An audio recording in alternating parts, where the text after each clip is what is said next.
No, I would absolutely agree. I think it's also important to consider again, like due to the COVID impact, a lot of the, I want to say, traditional software companies have transitioned to complete remote, right? And it's also a difficult, how to say it, like perk to compete with because in manufacturing, I think we need solid programmers. And at the end of the day, you need to be there to do the actual Mhm. work, right? And so there's, Yeah. I think it's going to have to come down to clever or better ways to incentivize people to go into manufacturing versus Yeah. considering employment in some of those Yeah. traditional software companies. But again, I don't have the answer. I'm Yeah. always curious about Yeah. that, but it's going to be I interesting to see. I think you mentioned the remote, and yes, absolutely. You've got to, at some point you've got to be there to download the program into the machine and get it going. Or if you're doing integration, you got to be on site, of course. Um, we embraced the remote aspect of COVID, and really even after we started bringing everybody back, we allowed people to work remotely, both mechanical and controls and electrical, by putting in IT systems that allowed them to easily do this. So when a PLC guy really needs to hammer out some code, they want to put on their headphones. They don't want to be bothered. They don't want somebody coming up to their desk. And also, you know what? Program from home. Go home, spend 2, 3, 4 weeks, whatever it is, hammer out the code, and then you come into the office of the factory and download it and start doing your debug. And we just found that it really worked really, really well.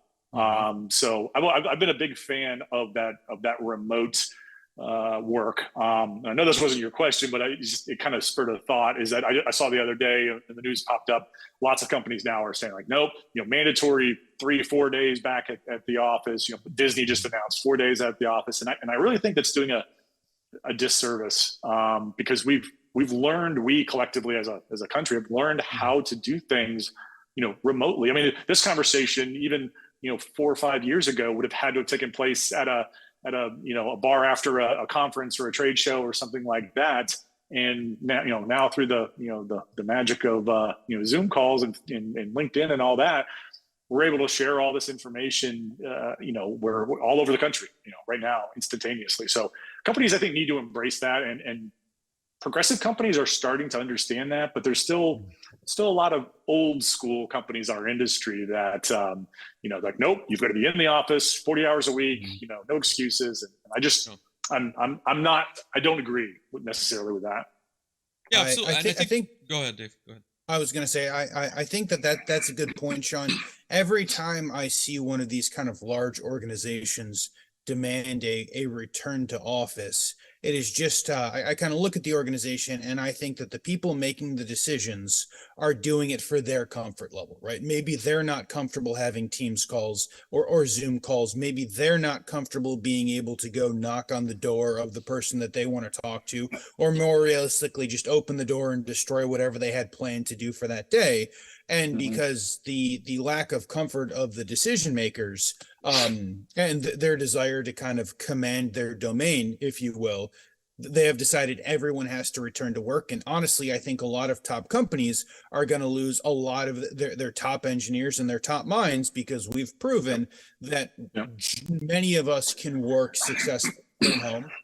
And sometimes many of us can work successfully from home in a fraction of the time that it took to go attempt to go do it during the work week, Mm-hmm. during the work week in the office. So I Oh, think that yes. yeah, Um, I totally agree with you. It's a lot of it is that comfort level. It's maybe leaders, and there's nothing. I can't necessarily fault them for their previous beliefs. They've always come to work. That was yep. it was they were in the office all the time. They don't know how to not do that. Even if they do embrace the tools, it just becomes this mindset of just, I've been doing Yep. this for 20 plus years, 30 plus years. I don't know anything how to do it differently. So they do have to break out of their comfort zone and allow maybe the younger generation to teach them a different way Yep. of how to do it. I mean, I'll be honest with you. When COVID first hit, we sent everybody home. I and a couple of managers went into the office every day, though, just because we were just used to it and we felt like we needed to be there. And then very quickly we were like, why are we here? Yep. We can get this much work done from home. So it took us even us middle of the career guys. It took us a while to figure that out. Absolutely. Absolutely.